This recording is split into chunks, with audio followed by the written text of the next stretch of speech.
সকাল, এক অপূর্ব প্রশান্তিতে ভরা সময়। একটি সরু কাঁচা রাস্তা সোজা চলে গেছে দূর রাস্তাটির দুই পাশে। পাশাপাশি বয়ে চলেছে দুটি শান্ত পুকুর। জলের উপর কুয়াশার আস্তর যেন স্বপ্নের মতো এক ছবি। কিছুটা এগিয়ে গেলে সেই রাস্তা ঢুকে পড়েছে এক নিঃসঙ্গ গ্রামে। রাস্তাটির দুই পাশে ছায়াময় গাছের সারি, বাতাসে পাতার মৃদু শব্দ। কেউ একজন ধীরে ধীরে ভ্যান চালিয়ে যাচ্ছে, আর কেউ বা সাইকেলে চড়ে কাজে যাচ্ছে। সব মিলিয়ে এক জীবন্ত পরিবেশ।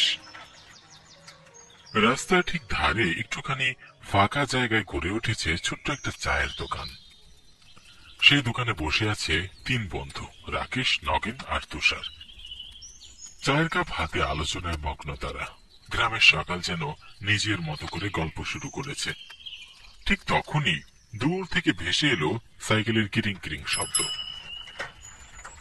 এগিয়ে আসছে ভূপেন, পিছনের ক্যারিয়ারে বাঁধা একটি থলে, চোখে চেনা হাসি। সাইকেলটা দোকানের একপাশে ঠেকিয়ে হাঁপাতে হাঁপাতে এসে বসে পড়ল। হরিপদ তখন চা এগিয়ে দিল। হরি কাকা, তোমার চায়ের তুলনাই হয় না। সকাল জানি একদম তাজা হয়ে গেল। তা কি রে, তোদের খবর কি? তোর জন্যই তো অপেক্ষা করছিলাম রে। তুই ছাড়া কি চায়ের আড্ডা যাবে? একদম ঠিক কথা বলিস নগেন। তা তুই এই সময় সাইকেল নিয়ে এলি, কোথাও যাবি? আরে আর বলিস না, আমার মাসির মেয়ের কাল বিয়ে। মাসির বাড়িও যায় না অনেকদিন।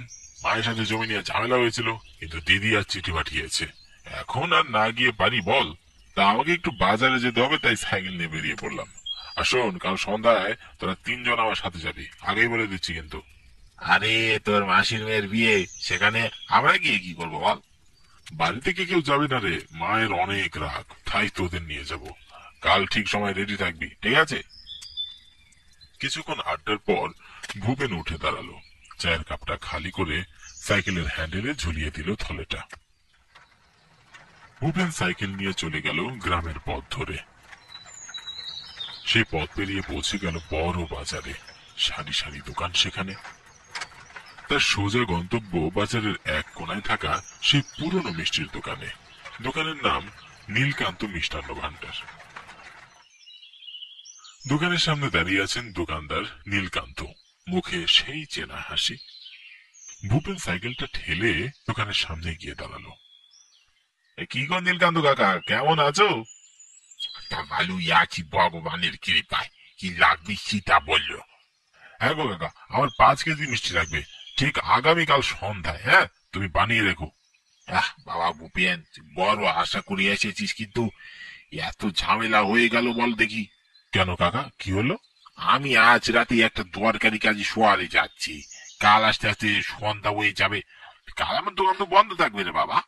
ওহ কাকা, সত্যি তো বড় মুশকিল হয়ে গেল। ভাবলাম তোমার থেকে নেব।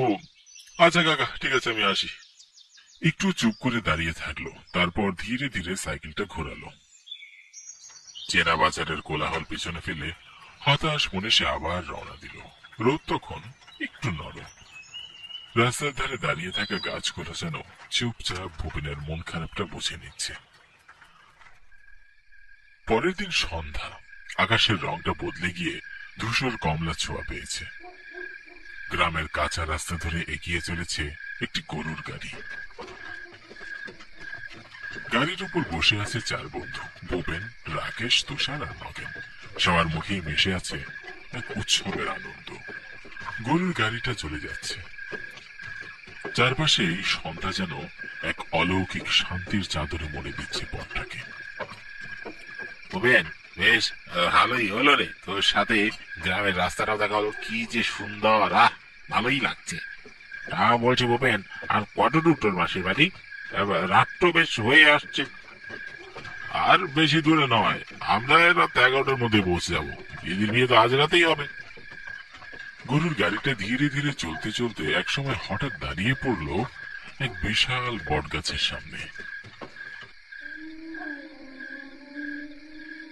এই গাছের বয়স 100 বছরের থেকেও বেশি হবে। সেই ছায়ার নিচে বসে আছে গ্রামের বড় ছোট হাট বাজার। চারপাশে আলো ঝলমলে, সারি সারি দোকান দেখা যাচ্ছে। সব মিলিয়ে মনে হচ্ছে এ যেন এক মেলা বসেছে হাটে। তবে গরুওয়ালা রামু অবাক হয়ে বলে ওঠে, কি ভেবেন ওগুলো হঠাৎ থেমে গেল কেন? আরে কাকা দেখছো না সামনে কি বড় হাট লেগেছে, কত আনন্দ করছে সবাই। কেন কেন চল তো হাটটা একটু ঘুরে দেখি, আর আমার মিষ্টিও এখান থেকে কিনে নেবো। আরে চল, মজা হবে, মিষ্টির গ্রানে ভালোই লাগছে। ওদিকে যেও না তোমরা, হঠাৎ রাস্তায় এভাবে গরু গাড়ি থেমে যাওয়া ভালো লক্ষণ নয়, বস উব। আরে কাকা কি যে বলছো না তুমি, আর একটু ঘুরে আসি। তারা হাটের ভিতরের দিকে গেল। চারপাশে যেন মানুষের স্থল, একটা জীবন্ত নদীর মতো মানুষের ভিড় বয়ে যাচ্ছে। তবে কেউ কারোর সাথে কথা বলছে না। সবার আগে চোখে পড়ে বড় একটা মাছের বাজার। ছোট ছোট টিনের ড্রামে ঠাসা বিশাল সাইজের কাতলা, পাশেই চ্যাং মাছ, রুই মাছ, তাজা ঝকঝকে মাছগুলো যেন চোখেই আরাম দিচ্ছে।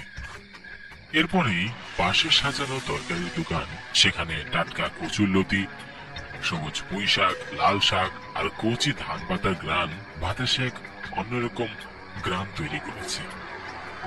সেখানে একটা মিষ্টির দোকানও দেখা গেল, সেখানে টস টস করছে রসগোল্লা। দোকানদার বলছে সন্দেশ, নাড়ু, কালোজাম, যেন এক একটা মিষ্টির রাজ্য। কিন্তু অবাক করার বিষয়, হাটটাতে কোনো মানুষের সমাগম নেই। সেই একই মানুষগুলো ঘুরপাক খাচ্ছে, আর কেউ কারোর সাথে কথা বলছে না। যেটা কিনছে শুধু তাই দেখা যাচ্ছে। কিরে শোন, আমার জানি কেমন সুবিধার মনে হচ্ছে না জায়গাটা। যে মানুষ যে দোকানে দাঁড়িয়ে জিনিস কিনছে সে সেখানে আছে, আবার একই জিনিস বারবার যাচ্ছে, আর তরকারিওয়ালাও তাই করছে। আরে তোর মনের ভুল, তুই বেশি ভাবছিস। ভূপেন চল, মিষ্টি দোকানে ওই দিকটাই চল। মিষ্টির গ্রানে তোরা বুঝি ওইদিকেই যাচ্ছিস, চল চল। তারা হাটের এক কোনায় সবচেয়ে বড় মিষ্টির দোকানের সামনে গেল। কিন্তু এই দোকানদার চারপাশটা যেন একটু বেশি নীরব। আলোর অভাব নেই, তবুও যেন একটা অদৃশ্য ছায়া ঘিরে রেখেছে। দোকানে সাজানো আছে অজস্র মিষ্টি, কালোজাম, খাজা, সন্দেশ, সবই অদ্ভুত চকচকে আর নিখুঁত। দোকানের পিছনে দাঁড়িয়ে এক মিষ্টিওয়ালা, চুল খাটো, চোখ জোড়ো অস্বাভাবিকভাবে বড় এবং গভীর। সে একটু হাসছে, তবে তার হাসিতে রক্ত জমাট বেঁধে আছে। কি বাবুদা, মিষ্টি খাবেন? না, এখন মিষ্টি খাবো না। 5 কেজি মিষ্টি প্যাকেট করে দাও তো। আমি মিষ্টি খাওয়াই, মিষ্টি নিয়ে যেতে দেই না। একটা অস্বাভাবিক অট্টহাসি দোকানটাকে কাঁপিয়ে তুলল। চারজনই হতভম্ব হয়ে তাকিয়ে রইল সেদিকে। এক অজানা আতঙ্ক যেন সবাইকে ঘিরে ধরেছে। আপনি কি বলছেন কাকা, কিছুই তো বুঝতে পারছি না। আপনি মিষ্টি খাওয়ান, নিয়ে যেতে দেন না, এটা মানেটা কি? এটাই এখানকার হাটের নিপে। আচ্ছা, আমি আপনাদের মিষ্টি দিই। আচ্ছা আগে দেন তো দেখি, গ্রাম দেখে খেতে মন যাচ্ছে। আরে নগে নাকি বলছিস, দেখছিস না লোকটা কেমন হাসি দিল। চল বলছি, চল এখান থেকে চলে যাই। তোরা সেই ছোটবেলার মতোই রয়ে গেলি। ওটা দেখতে একটু কেমন, কিন্তু তাকে তার দৈত্যের মতো লাগছে না। নে মিষ্টি খা, তারপর তোর ভয় কেটে যাবে।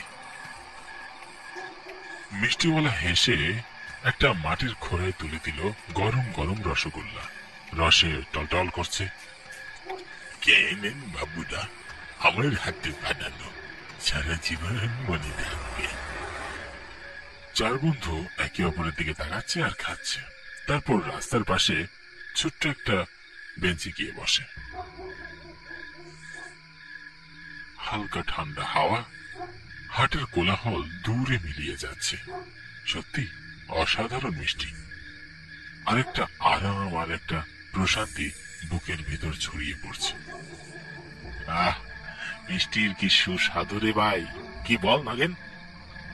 আরে একদম মনে হচ্ছে যেন অমৃত খাচ্ছি। তখন কি বললি যেন, লোকটা কি অদ্ভুত। হয়েছে আর মজা নিস নে। ভূপেন, রাত হলো, এবার নে, আমাদের যাওয়া দরকার। যাবো রে, তবে আফসোস একটাই, মিষ্টিগুলো মজা ছিল কিন্তু কাকা তো নিয়ে যেতে দিল না। মিষ্টি খাওয়া শেষ করে চার বন্ধু আবার উঠে দাঁড়ায়। কিন্তু বাতাস যেন কিছুটা বদলে গেছে। ভূপেন ধীরে এগিয়ে যায় মিষ্টিওয়ালার কাছে। কত টাকা হলো দাদা? আমি টাকা নেই না, আমি নেই প্রাণ। হঠাৎ তার মুখ আগের মতো আর নেই। তার চোখ দুটো লাল হয়ে গেছে। ঘন ছায়ার মাঝে সে মুখটা যেন আরো বিভীষিকাময় হয়ে উঠেছে। নিঃশ্বাস ভারী হয়ে উঠছে। রাকেশ, তুষার, নগেন তারা কেউই কথা বলতে পারছে না। এক মুহূর্তের জন্য হাটের চারপাশটা নিস্তব্ধ হয়ে যায়।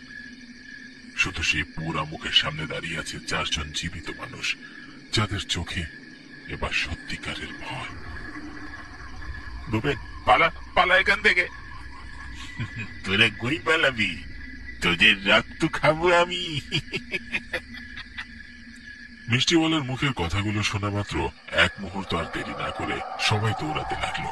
হাটের ভিড় যেন হঠাৎ অদৃশ্য হয়ে গেছে। চারপাশে শুধুই নিস্তব্ধতা, তবে পিছন থেকে ভেসে আসছে কারা যেন হাসাহাসি করছে। সকাল, সূর্যের আলো ছড়িয়ে পড়েছে গ্রামের অলিতে গলিতে। গোটা বাড়ি ভরে উঠেছে আনন্দে। তবে তারা চার বন্ধুর মুখে রাতের সে ভয়ের ছায়া। ভূপেন, তোরা কিছু খাচ্ছিস না যে? কিছু হয়েছে? মেশো, আমি প্রাণ হাতে নিয়ে ফিরেছি। তোমাদের গ্রামে আসার সময় ওই বট গাছের নিচে ওই হাট বসেছিল, আমরা সবাই সেখানে যাই, আর সব মৃত লোক। কি বলছিস?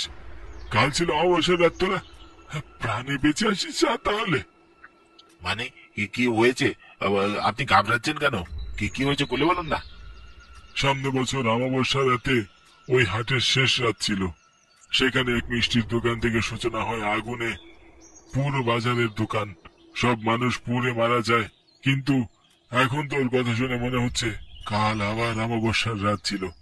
না না, ঈশ্বর তোদের বাঁচিয়েছেন। কিন্তু ভূপেন, তুই যে আসবি বাবা, আমাকে তো জানাসনি। এসো, দিদি চিঠি লিখেছিল, মা তো জানোই, জানলে আমাকে আসতে দিবে না, তাই বন্ধুদের নিয়ে চলে এসেছি। মনে রাখিস, ওদিক দিয়ে আর কখনো অমাবস্যার রাতে আর যাতায়াত করবি না। মেষের মুখ থেকে পুরো রহস্যটা শুনে সকলেই পাথরের মতো চুপ হয়ে গেল। তাদের চোখ আবার আতঙ্কে ভরে গেল। তারা মনে মনে একটা প্রতিজ্ঞা করে ফেলল, যতদিন বাঁচবে আর কোনোদিন অমাবস্যার রাতে ভবানীপুরে সেই হাটের পথ বেরোবে না।